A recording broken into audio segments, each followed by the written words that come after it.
বন্ধুরা দেখুন মাছটা আমার ভাজা হয়ে গেছে।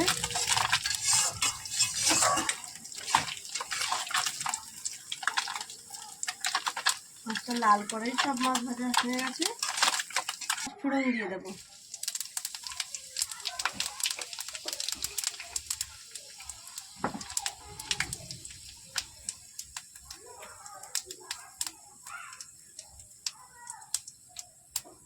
পাঁচফোড়নটা লাল হয়ে এসছে।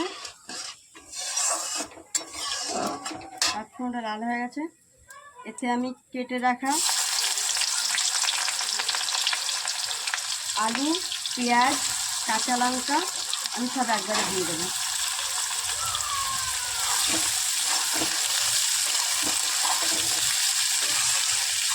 যেখানে যা চচ্চড়ি হবে ওই জন্য আমি আলু, পেঁয়াজ, কাঁচা লঙ্কা একসাথে দিয়ে দিলাম।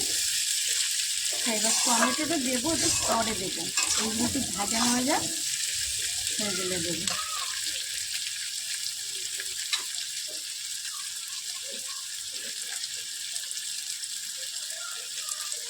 আমি কিছুটা রসুন কুচিয়ে রেখেছি, সেগুলোও দিয়ে দেবো।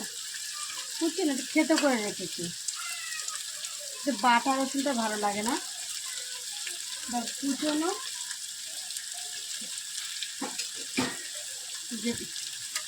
কুচনো বা থেতো করা দুটোর মধ্যে একটা দেবে।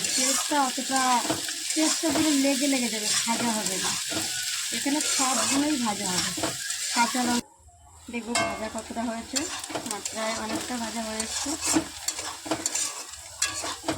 এবার আমি টমেটোটা দিয়ে দেবো।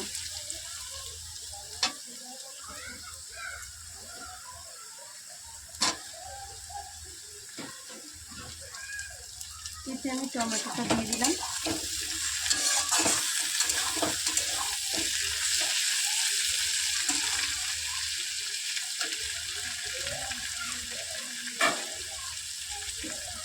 এই পরিমাণ মতো হলুদও দিয়ে দেবো।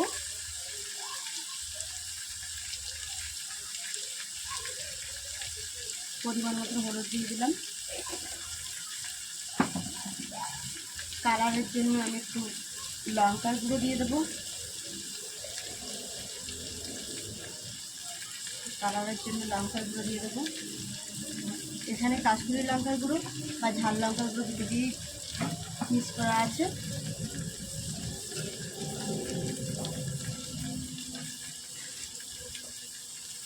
নুনটা পরিমাণে দেবো, কেন এই গাংমোড়া মাছে প্রচুর নুন থাকে। এই নুনটা আমি কম করে দেবো। আমি আবার অল্প একটু মাখিয়েছি নুন, এই কম করে দিলাম। বন্ধুরা দেখি এত কতদূর হয়েছে।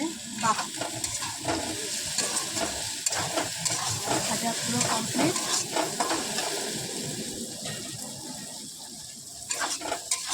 আলু, পেঁয়াজ, টমেটো, রসুন পুরো সেদ্ধ হয়ে গেছে, সুন্দর ভাজাও হয়ে গেছে। এইটা একটু তেল বেশি লাগে, কেন এটা চচ্চড়ি তো।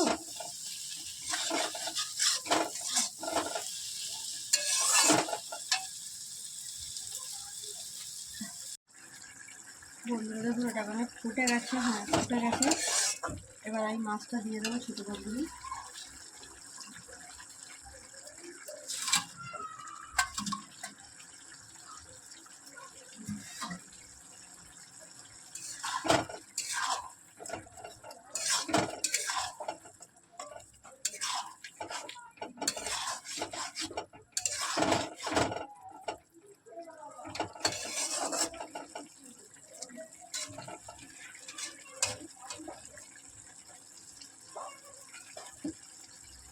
এটা প্রায় হয়ে এসছে।